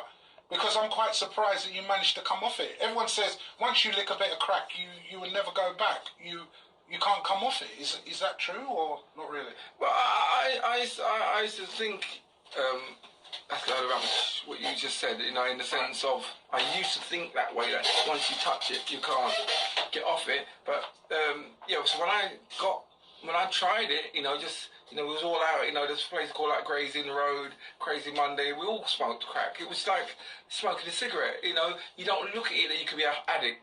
We're making big money, blah, blah, blah. It's just something to get off your face. So I smoked it every day. But if you don't have the money to support it, that's when you go on the downers, is that right? So we could be walking around people right now that are on crack and you wouldn't know because they've got a good job, they managed to support it. Definitely. The same again with cocaine. Definitely. I think where your mood swings are up and down, it's got nothing to do with money. You're who you are. Yeah. Whatever you put in your body system, whether you've got money or not, it's going to make you feel a certain way. It changes the way you think and feel. That's the whole reason why you take it. Otherwise, and it's no use buying loads of drinks to get a bit tipsy or let loose if it ain't doing nothing for you. Yeah. You're going to soon stop it, ain't you? Waste of money! So obviously, are we on the climb then that you need to have a buzz? Is it a buzz that you need to have to perform? I'm not saying now, because I don't think... But back then, did you feel like you have to have this buzz to perform to the best of your ability? It got to a stage where it went hand in hand. It's just how you grow with it, if you train your mind, because I trained my hand, drugs, and the music scene, it was all together. So it goes hand in hand. Do you regret those days? No. When I was actually in it, in the turmoil, in the madness, I regret, but now looking back at it, no, because I'm not there. So smoking crack and everything was quite normal, loads of money, but then I realised it started taking over my life. I didn't even realise that. My friends were telling me. How was it taking over your life? I was smoking every day, but because I had the money, you don't really look at it, because I got money. Did it make you depressed? Of course, but you don't realise it because you got money. Right. When you're living that life, and you've got houses, because I used to sell houses and I used to sell clothes, and and you've got 3 or 4 houses, you're bringing in the money's rolling. You're just doing, and you don't realise it. It's slowly taking over your life. My life. I shouldn't say other people. I'm talking about my life. Yeah, we're talking about you. And only until everything started to slow down, I'm not attending meetings as I do, I'm not doing things I do, so me as a person's been affected, I'm on top of the world. And when you're in that mindset, when you're on drugs and you groom your mind that way, you groom yourself that way, you grow that way, you become that person, so you can't see out of that bubble. And that bubble, what I realised today, is called denial. Within yourself. It's called denial, and denial's a hard thing to break. It's very hard to break. So I'm in this denial stage that I'm on top of the world, and I cannot be stopped. So I'm in this world, smoking crack, smoking drugs, you know, and getting this field, and all I realised today is just me getting oblivion. That's what it was all about. Like, that's how I do that. Crazy Mondays used to go on for days. You know, we used to start on the Monday, and people were still knocking on my house on Thursday. You know, and I mean, that's the way it was. You know, we used to have about 3-4 parties in one. It just went on and on. You know, so people leave, more people come. Yeah. People go home and sleep, then they'll get up and come back again. Right, by the time it all finished and I woke up, I'm booked to play in a club Friday, you know, so you sleep for 2 days and you're back in the club. So that was my life, you know, for 3-4 years, you know, then you wake up, yeah, I'm a crackhead, you know what I mean, everything's gone, you know, no friends, no nothing. How did you come down? How did you decide, I've got to stop this now because this ain't really me? Because again, you're saying to yourself, this isn't me. Because if it was, you'd still be doing it today. Whoa. How did I stop? You know, I woke up with a raving habit, you know, in and out of crack houses, you know, I'm not the same guy. You know, I've sold the sound system, I've sold the speakers, I'm stealing off money, stealing off But everybody. hang on a sec, you had all the money in the world, so why did you need to go to that sort of level? Was it because you didn't have the money no more? I smoked it. I smoked the records. Right. I smoked the needle. I smoked the speaker box. I smoked So now you're a full addict, basically. Full-blown addict, you know, but in my head, I'll smoke the mixer today. I can get that back tomorrow. Yes. You know? I don't know how, what believed me to believe that. What made me believe that. I could borrow money. I could borrow money. I could do things, and I could replace it. So yeah. So I'm a full blown crackhead. You know. But I mean, there's another. You know, there's another way. I'm an addict. I'm not getting no more live stream. She's controlling it. So how now did you manage? Because a lot of addicts out there, which unfortunately they are, are on this drug or on drugs, and they can't get off it because they love the high so much, and it ruins their life. So for somebody like you, that's now telling people you can come off it. How did you come off it? How did I come off it? It was a journey, you know, and everybody's journey is different. We're all unique. We're different, you know. Because I have to say, how I came off it was a lot different to the way my mates come off it. They just said, "I'm not doing this today." And they cut it down. Not cut it down. They didn't do it. Right. They started selling it, turning millionaires now. Right. Do you know what I mean? Right. So they started selling it. So, all right, and I'll do the same. I'll follow suit. Buy a big lump now. What happened? I smoked it. I smoked it. Right. You know, so I couldn't. That wasn't me. I can't just stop like that. You know, and I realised that I let a lot of people down, family, you know, kids, because I'm stealing off money. So, you know, I'm living in these. So no one liked you. No one wanted to really mix with you. Yes, we're talking about personal family, you know, it was like, don't come back here, because obviously I'm a danger to my family, I'm stealing off them, you know, so at the end of the day, I mean, so I knew about the partner I was then, you know, she told me about rehab, so I mean, but you know, when you think, oh, these people can't help me, so I've seen the psychiatrists, I've seen the counsellors, I've seen all these sort of people, but you know, like I said, I was in denial a lot of the stage, but as soon as you start seeing these people, I realised you plant the seed, you know, so at least you're doing something, you may not think it, but you are doing something positive, you know, because you have to learn about you, you know, it all starts from you, you know, and yes, I started going to these walk-in centres, you know, and it's like, the one nobody seeing me walking there. It was all that kind of ego shit. I don't want undercover. I don't want people to see me walking in there, but I want them to see me walking in crack houses. Yeah. You know, you have to compare the difference. Yes. You have to look at where your mentality is at. You know, I'm a crackhead saying I don't want people to see me in there, but I'd rather people see me go and buy crack. Yeah. Right. Yeah. That's me, you know what I mean? Yeah. So, you know, it took a long time for me to go with that. So, I mean, I went into day centres and I realised that it wasn't enough. You know, because you go to a day centre and then I've got me. You come out there and I'm facing me and, you know, there's the crack man down the road. So it's just, you know, I needed more. because I'm an addict, and addicts need more. I mean, okay, so these days it wasn't working. I kept relapsing too much. And then... and relapsing means is you're going back to your drugs and you're carrying on taking it where you're not meant to take it because you've got to go through a period where you just don't touch it at all. Is that right? And the temptation is what grabbed you. Of course, but like I said, if you don't smoke crack for one day or you don't drink, because, we're using the word crack, but some people might be watching this and think to themselves, well, I don't do crack, or I don't do this, but it's not about crack, because somebody asked me, one of the accounts asked me, what makes me an addict? The first thing I said is because I'm a crackhead. He goes, no, that's not what makes you an addict. Because if you're an addict, you're an addict. You could be addict to gambling, sex, overeating. 100%. I've seen a gambler look worse than a heroin addict. Yeah.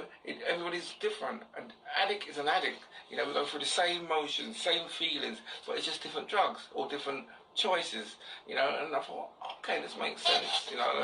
So anybody watching this, if you're an addict, you're an addict. Don't label it, because then you won't see the message. You won't see that spiritual awakening, and your denial. So what are you saying? God came to you? No. Spiritual awakening doesn't mean about God. It's nothing to do with religion or nothing. The spiritual, for me, because everybody's got different terminology.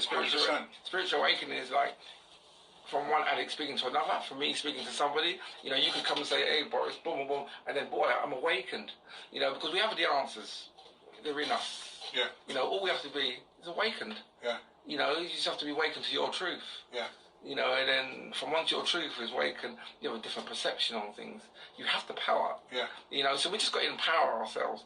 So I'll say every day we're walking along, we're sitting in here now, somebody's going to hear what I've got to say, and if they get something from it, that's an awakening. That's an awakening. And it's spiritual. I look at spiritual as one human being talking to another. That's where it comes together. Now we're talking about recovery. That's what you're seeing. This is spiritual now. Yeah. So I can go deep. There is a jokey side to You're me. deep already. You've been deep through the whole conversation. Believe it or not, for someone that was very scared to walk in here and not know what to say and ask Peter Terry, do I need a script? No. Yeah. It's just off the cuff because I feel that that's the real person. Yeah. Do you understand me? So after that, you managed to clean yourself up then, yeah? After getting to rehab for 4 years. 4 years? Did you stay in there for 4 years? Yes. Or you did? This is my journey. I had to go to Northampton because I'm a DJ, and every time I went to a party, I kept relapsing. Because of temptation? No, it's because I'm an addict. This is what addicts do. Yeah. People, places, and things that were triggers for me. So I had to understand where my power is, what makes me weak. I had to withdraw myself because it's like sitting in the crack house saying I want to get off crack. Yeah.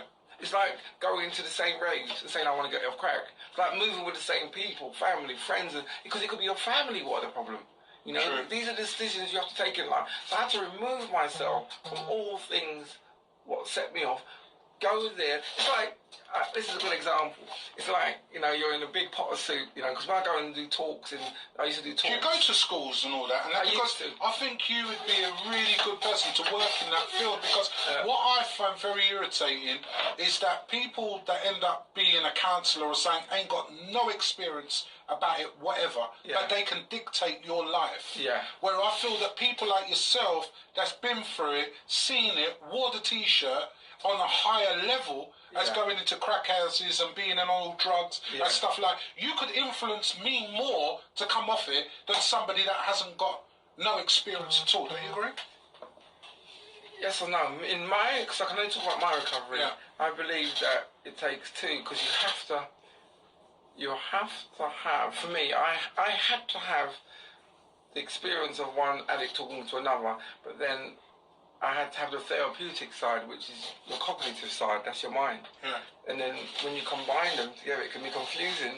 You're very powerful, because people need different things. But like when I went to rehab for 4 years, I learned about me. So I realised part of my recovery was my counsellor, my social worker, my probation officer, because they all got good intentions. My mum, everybody wrapped around me, even my peers. It's very important to my recovery. I started learning about what I like. Who am I? Who are you? Who am I? What do I do? I realised that that, you know, all my life that, you know, I've been fighting me, you know, and I've been blaming. And remember that blame, that's coming back now. Yes. I blame my mum. Yes. You know, I blame my mum because I had to go to school with patches in my clothes because you didn't give me the money and I had to steal it. Sorry, you've been horrible to me. I can still get something like that. But okay, right, so yeah, I realised that, you know, so I blamed, a lot of it was blaming other people, you know, for the way I was feeling. So what was put to me is, you know, I loved my sponsor, because I had a counsellor, sponsor, probation officer. So there's a lot of people working on me, you know, and it can be a bit confusing for some people. But, you know, what I say is that when some people go to groups or meetings or they say it didn't work, excuse me, you know, everything works. It's whether you work or not. Give it time. Because something might get you clean, but it don't get me clean. Yeah. Like everybody's got the, you know what, but it all works. I can go anywhere, any place, it all works. Because it's all for me, because I'm ready to listen. But to be in rehab, mixed in with everybody, or most of the residents that were in there, that were going through the same thing, wasn't it? Did you relapse at all in there? No, because they all wanted to say, and I hanged out with the right people. Right. You know, I was. Are you friends with those people from today? I'm not, because it's 19 years ago, so I'm 19 years clean. Right. You know, so, right? So it's a long time ago. We all got our paths. Some are in different countries. Some are dead. Some are in prison. Right. You know, everybody. You know, not everybody makes it. Right. You know, if you've got 10 people in a room who are all addicts, you know, the statistics is that 3 of us will make it. 3 of us will die, and the other 3 will be in institutions. But 3 people will make it. The other 7 are not. Right. So, you know, and then it was put to us, which one are you? That's how it was put to us. And I chose, I want to be the third. I want to make it. I got things. I got music to play. Well, you know, talking music to play. I mean, we're into the last 33 minutes of the program. And talking about music, I think it's now time to tell everybody about your good sides. And obviously, Prophecy House. Who was the founder of Prophecy House? Well, I was. You know, I remember. You know, we used to come up with names because I was with a partner I was with at the time. We had different names, and Prophecy House was kind of put aside, but it was always in my head. You know, and then I kind of said, okay, we'll go with your name, because to me, names are important. So what does Prophecy House mean to you, and how did that name come about? What made you think I'm going to call my brand Prophecy House? Because Prophecy House is everywhere. Yeah. You know, it's been in Blackwall Tunnel. It's been absolutely everywhere, and your marketing skills behind it is absolutely amazing, because you are on the league of all the big promoters as well within the house game, and from a guy coming up the ladder as such, not having much knowledge in the house game, and being one of the top at the top of the ladder, that must be, you tap yourself on the shoulder and say, I did that. I did it, but it wasn't just me. You know, it takes a team. Here's your chance to tell. It takes a team, you know, and you know, we all got our struggles. We are going to talk about the team. Yeah. We are going to talk about the team. We're going to talk about the dates you can count, and I believe he's actually just sneaked through and he's gone into St. Lucia. So he tore it up last year. He's going back there this year as a resident on that holiday, and we're going to tell you more about that. So Antonio Pascal, this has been the time about his life story, about going through, very difficult times. It's always about the good, the bad, and the ugly. It's not always a good story that makes you successful. You have your, the levels of where you're up and where you're down, where you're depressed, and all them sort of things. So don't think, and this is a message to anybody that's trying to get up a ladder, don't think it's just easy all the way along, because it hasn't. As you've heard this story, which has been the deepest story I've had since I've been doing the industry street. We'll be back after this and finding out all your successes. We'll be coming back after this. Yay! www.realdealnetwork.co.uk. Boy, Timey, you know what? You could write a book, and we've had some calls of people saying that you are an inspiration, and you haven't sort of watered down nothing. You said it as it is, and people have actually agreed because they recognise with what you've been saying. So how does that make you feel to for somebody that came in the studio thinking that, like, I don't know what to say, I ain't got a clue what to say. What do I say, P? Right, how does that make you feel? Because the reaction is crazy right now. Yeah. That must make you feel good. It made me feel good because, like I said, it is about keeping it real. Yeah. And I mean, everybody can say, yeah, keep it real, yeah, this, that, I believe in God, yeah, this, that, and when you look at them, you think, what planet are you on? But that's only my perception, and I say, coming in the studio, fear, and like I said, I told you in Juliet, I'm very forgetful, you and Juliet, that it's not the fear of coming here or talking, it's fear about talk about myself, and that's the reality of it. I have to be open. Not that nobody can't do nothing, because whatever I say today, nobody. I've realised in life, I can tell you anything. What literally can you do to me? Nothing. It's me in control. I've got the power of me today. Exactly.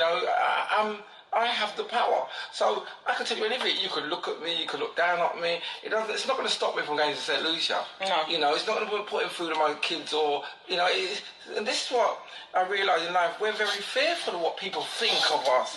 Don't get me wrong, we have to look at what people say, because sometimes you can't see yourself, but you have to hear what people have got to say, and you've got to decide or take it apart and realise what's good you keep and what's bad you throw out, but what I've realised is that I'm not, I can be a bastard sometimes, I can. Basket! Yeah. He said basket, ladies and gentlemen. He said basket.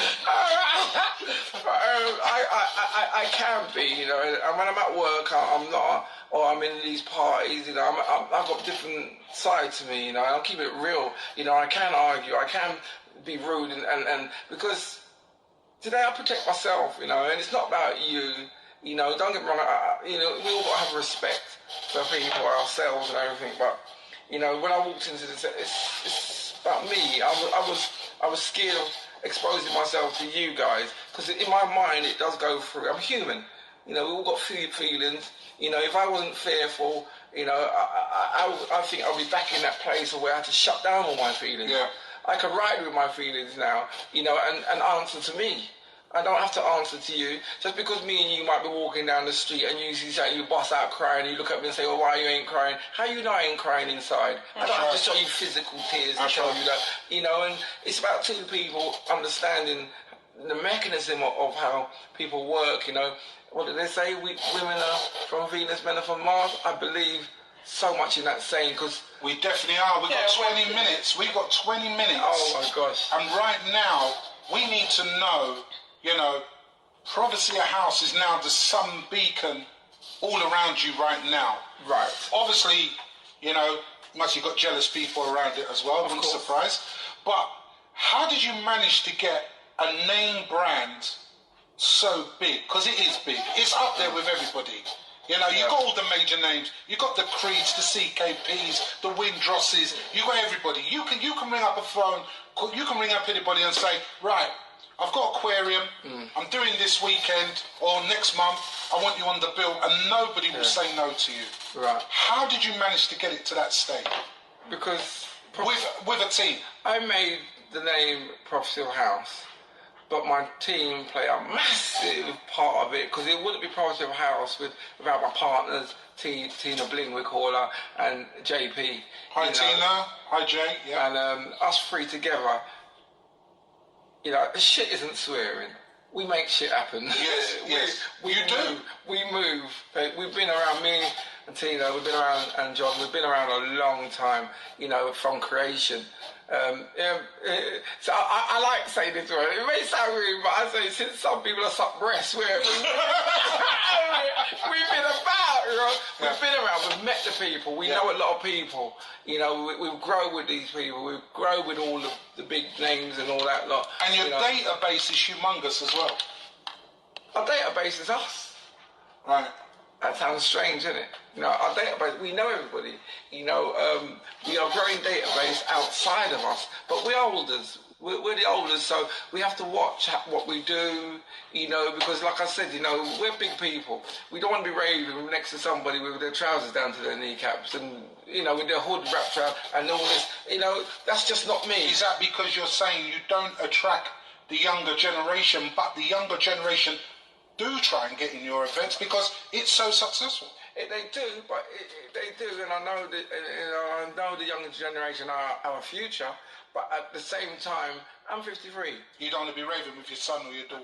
Right. And likewise, I don't want to be raving with their brethren. Right. So, and they've got their trousers down to their head and they think it's the one, you know, because I would like to take you know, you're going out with your lady or whatever, you know, and then you turn to the side of you, and you got somebody looking at with a balaclava on, and his trousers down. I'm going to ask you this. Me and you we've done aquarium a couple of times, but let me ask you this. When I went to aquarium, because I wasn't really, it was you that really got me really to go to a house rave, because I've never really been. I love the music, but I've never actually been, because obviously my brain was saying, no, that's not the place for me.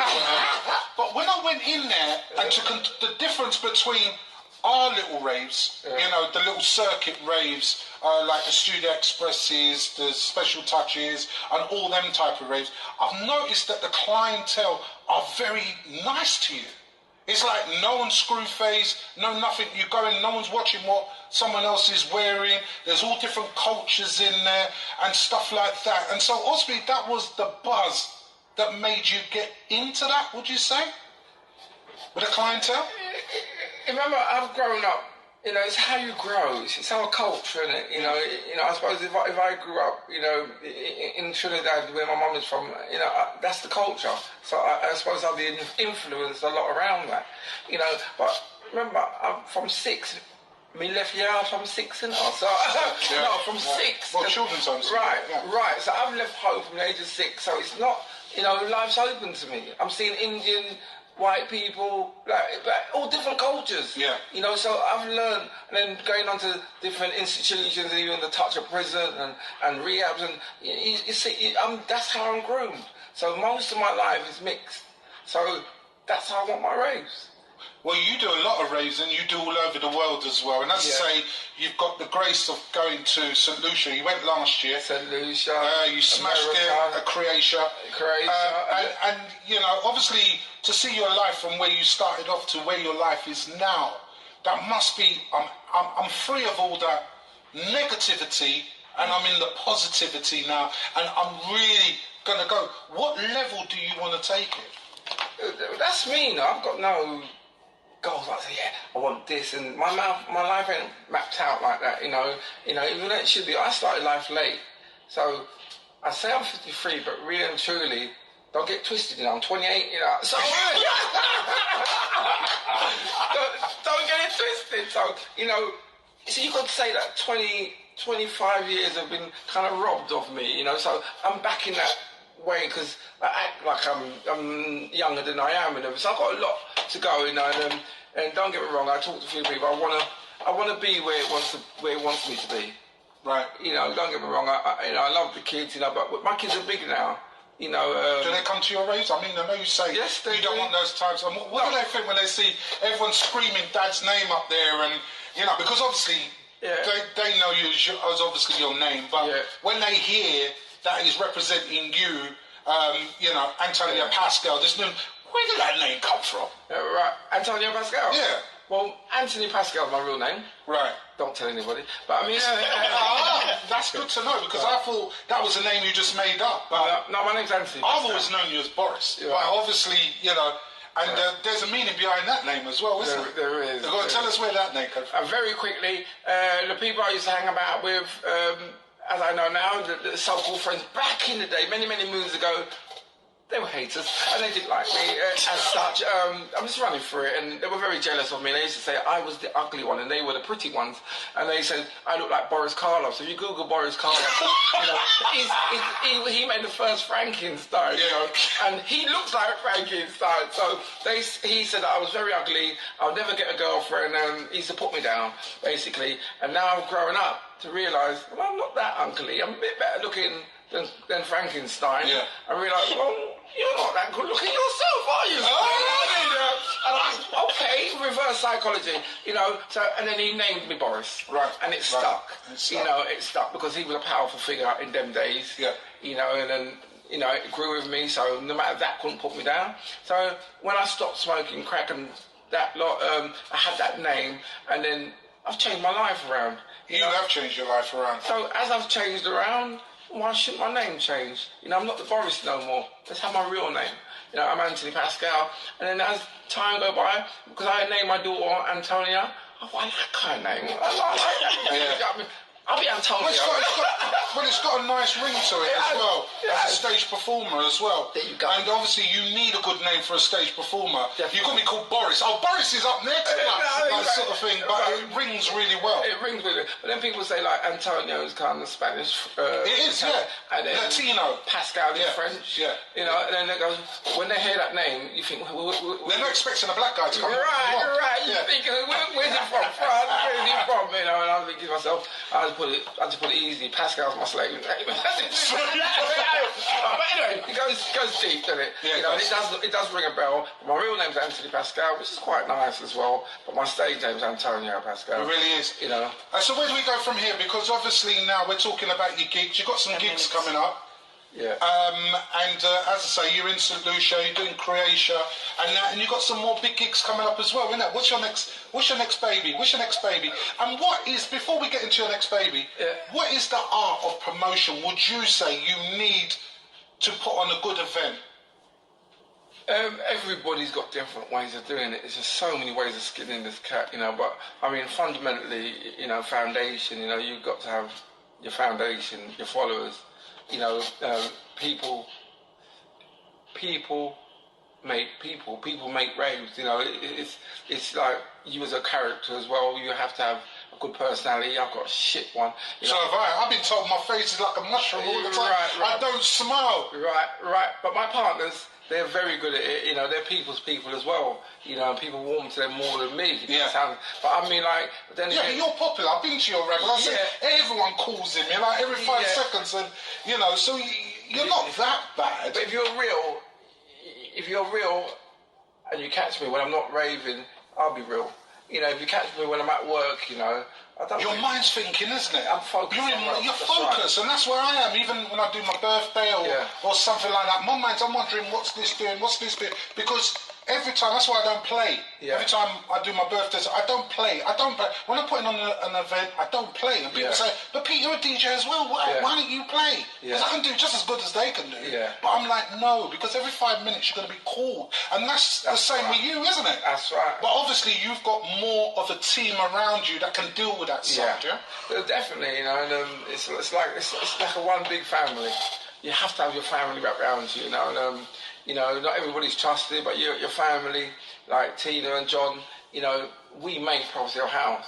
It's just that I couldn't run it without them, and vice versa. And that's big for you to say that. Yeah, and it's we are Property House, because we have sound system, we have and Tina and John, they can sell tickets to even the tramps on the road. They're expert at selling tickets, and Ray, he's always taking the piss out of me, I can't sell any tickets, but, that's just the way it is. Yeah. But you give me music, you give me sound system, you give me, that's me. We all got our part to play.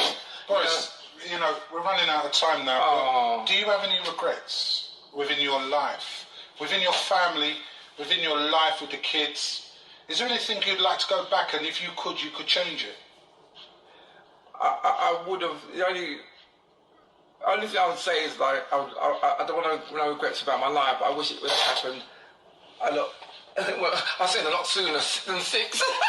I mean, it didn't have to span out, because the knowledge I have now, if I had it 20 years ago, I'd be in better sped. But it couldn't. It just I can't say any regrets, because it just wouldn't make me who I am, and I'm happy with who I am today. So, I am who I've realised and accepted that I am who I am. Yeah. And there's just no getting away from it. I just can't change anything. I can't say I want this, I want that. What do they always say? Be grateful for what you got, not what you haven't got. you know, and right now I've got my life and health. Well, I remember one time we did an event down at Aquarium, quickly, and I remember Ray came along from Fifth Avenue. Okay, Ray, and he's bloody taking a piss on my feet. Ray said to me, I'd love to get in this vibe here right now. And Ray's got one of the biggest parties on our underground scene right now, over 2,000 people. Yeah. And you're now booked to do Coco White. Yeah. So tell us, what did you feel when... Because I do remember you came up to me and you said, P, I've known you a long time, but yeah, I want to get in, because you came to my birthday, didn't you? Yeah, cool. And you loved my birthday, and all of a sudden you said, I want to get this, I want to give you a room, blah, blah, blah, and we did our little thing and whatever like that. And now, to be mixing with your old times, because you got to call it your old times, because you used to be involved in all that. Yeah. Right now, you would have mostly been a big promoter on this field as well, on our underground scene. But to have the house and the two different rooms and stuff like that, how did you feel when Ray came to you and asked you to come on board on Coco White? I didn't trust him.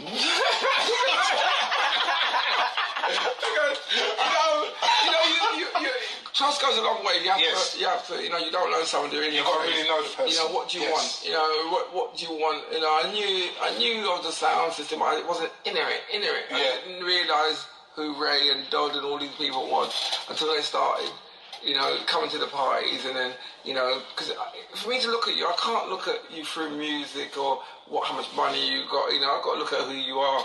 Yeah. And I felt their energy, and it was proper. Yeah. They're real. Yeah. I don't need, it's not even about my own, it's about your energy is real. Yeah. And we talked about it, and we talked about a few things, and that sort of people, it doesn't matter. You could be up and coming, with that kind of energy, I'll work with you, because I love that. Yeah. It's about being real. Yeah. And then, because we've been to Croatia, not on a raving tip, us lot, me, Dodd and Ray, and, we've gone over there for a few days with just us. Yeah. We've learnt about us. Yeah. Put the rays aside. This is about living together. One little. This is family stuff. Yeah. And then I realised who they are, and I love them to bits. And if you're listening, you ain't going anywhere. Cause once I start loving you, don't go nowhere. You stay right there. You ain't going. And it's nothing to do with the power you have. It's you as a person. Yeah. I just love your energy, and this is family. This is real. I want real people. So that gives me permission to be real. You are real. And Antonio Pascal, you're more than real. Give us 2 minutes, or I'll give a minute. I'm going to give you now of what would you like to say to the people then, and when's the next big Prophecy House event coming up? Well, we're doing a boat, we're doing a boat in May, and we're going Croatia. That's the massive one, we're going with Fifth Avenue, celebrities talking about it. So we're talking about going over there, Croatia, and as 3 brands going over there, so keep it locked, you just keep watching out for Croatia. It's the one, where you have villa parties, boat parties, house party, anything you want to, it's going to be the one.